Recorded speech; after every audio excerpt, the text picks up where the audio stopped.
Halo semuanya, kembali lagi dengan Septian di Cinema Chot. Kali ini gue pengen mereview salah satu film animasi yang udah gue tunggu-tunggu di awal tahun 2026 ini adalah film animasi besutan Sony Pictures Animation. Seperti yang kita tahu, Sony Pictures Animation punya judul-judul favorit sejak 20 tahun lalu. Contohnya ada Cloudy with a Chance of Meatballs, Surf's Up, Hotel Transylvania, Open Season, Spider-Verse, dan yang ramai dari tahun lalu sampai hari ini, K-pop Demon Hunters. Bahkan, film K-pop Demon Hunters digadang-gadang akan membawa pulang Piala Oscars kategori film panjang animasi. Tapi, kali ini kita akan bahas film terbarunya berjudul GOAT. Film GOAT ini adalah film animasi bertema basketball yang bertabur bintang. Mulai dari aktor, selebritis, sampai pemain basket NBA hadir meramaikan film ini. Seperti Caleb McLaughlin, Aaron Pierre, David Harbour, Kevin Love, dan tentu saja Stephen Curry yang sekaligus menjadi produser di film ini. GOAT menceritakan kisah kambing kecil bernama Will yang bermimpi pengen menjadi pemain basketball. Atau kalau di film ini disebut sebagai rollerball. Rollerball adalah versi permainan basketball dengan kondisi lapangan yang macam-macam. Seperti di dalam goa yang atapnya bisa ngejatuhin batu, kemudian lapangan-lapangan es yang bisa pecah, dan lapangan di atas gunung berapi yang bisa keluarin lahar panas. Di dalam film ini, rollerball itu diisi oleh hewan-hewan ganas dan besar-besar, seperti kuda, panther, beruang, badak, dan gak ada satupun hewan kecil seperti kambing atau seperti si Will ini. Suatu hari, Will menerima tantangan one-on-one dengan pemain rollerball terkenal bernama May dan upload videonya ke internet dan ternyata viral. Setelah viral, Will dilirik oleh petinggi klub lokal, Violent Thorns, untuk bergabung menjadi pemain ke-6. Usut punya usut, ternyata tim yang dipimpin oleh pemain senior yang dulunya hebat ini, bernama Jet Fillmore, lagi merosot tajam performanya dan tentu mengancam finansial klub tersebut.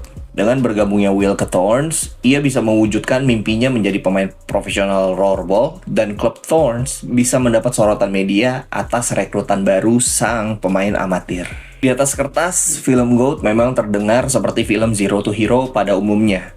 Dan memang benar, film ini nggak menawarkan hal baru dan nggak bisa dibilang sepenuhnya film Zero to Hero yang utuh.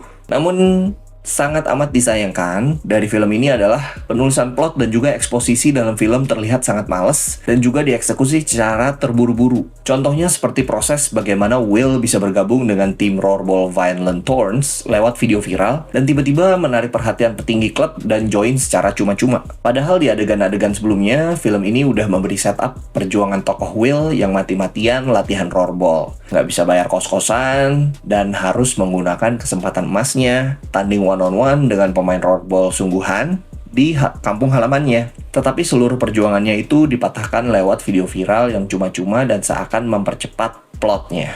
Kemudian ada juga kemalasan lainnya seperti bagaimana film ini mengungkap twistnya dengan cara yang sangat terburu-buru dan sepele yang kalian akan lihat sendiri di babak-babak terakhir filmnya. Film ini jadi nggak memiliki kisah passionate yang sama seperti yang mau digambarkan ke tokoh utamanya Will. Pada akhirnya, kisah Will harus dipecah lewat subplot tokoh Jet Fillmore, seorang pemain rollerball yang digadang-gadang menjadi pemain terbaik sepanjang masa, tetapi sedang mengalami penurunan performa dan juga struggling melawan egonya. Jadi film ini nggak sepenuhnya film Zero to Hero, tetapi juga membahas sindrom-sindrom kemenangan. Nggak cuma masalah plotnya, dari segi editing juga ruwet banget, dan seperti biasa, ini untuk memuaskan para short attention span orang-orang lewat editing cut to cut yang cukup cepat dan cahaya-cahaya yang flashy. Walaupun begitu, gue masih jatuh cinta dengan gaya animasi Sony ini.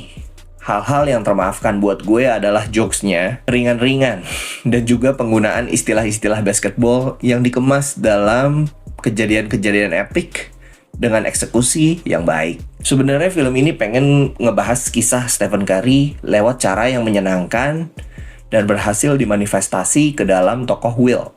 Tetapi gue pribadi akan lebih seneng kalau filmnya tak hanya terinspirasi dari karakter Stephen Curry, tetapi dari segi plotnya full dari kisahnya Stephen Curry dengan setup yang lebih baik. Kita bisa ambil contoh Brick by Brick punya Pharrell Williams. Buat gue, film ini hasilnya masih terbilang mid, walaupun judulnya GOAT. atau yang sering jadi singkatan Greatest of All Time. Gue yakin audiens anak-anak dan remaja berhak mendapatkan plot yang lebih baik, yang lebih inspirasional, dan yang lebih bisa membakar semangat mereka, seperti layaknya film sports lainnya ketimbang mendapatkan kisah seperti yang satu ini. Menurut gue itu aja sih yang perlu disampaikan untuk film GOAT kali ini. Masih bisa diterima dengan baik oleh anak-anak dan juga remaja. Dan juga film ini juga masih punya banyak musik-musik yang asik di dalam filmnya. Buat kalian yang penasaran dengan film GOAT, silahkan nonton di bioskop untuk melengkapi hari libur kalian. Gue Septian dan sampai jumpa di video-video selanjutnya.